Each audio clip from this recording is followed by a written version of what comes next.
మొన్న ఈ మధ్యనే ఒక తిరుమల తిరుపతి దేవస్థానం ఉద్యోగి చర్చిలో కార్యకలాపాలు నిర్వహిస్తున్నటువంటి ఫోటో వైరల్ కావడం, ఆయన మీద సస్పెన్షన్.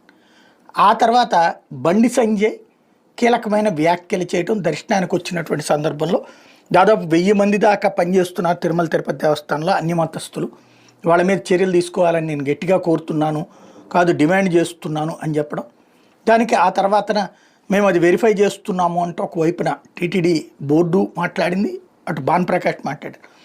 ఆ తర్వాత సామంత్ శ్రీనివాస్ ఎవరైతే బీజేపీ తిరుపతి అధ్యక్షుడు, తను ఒక అధికారికి సంబంధించి ఏదైతే ఇంజనీరింగ్ అధికారి బయట బైబుల్తోనే తిరుగుతా కార్యకలాపాలు నిర్వహిస్తున్నటువంటి విషయానికి సంబంధించింది ఫోటో వీడియోతో సహా సబ్మిట్ చేశారు.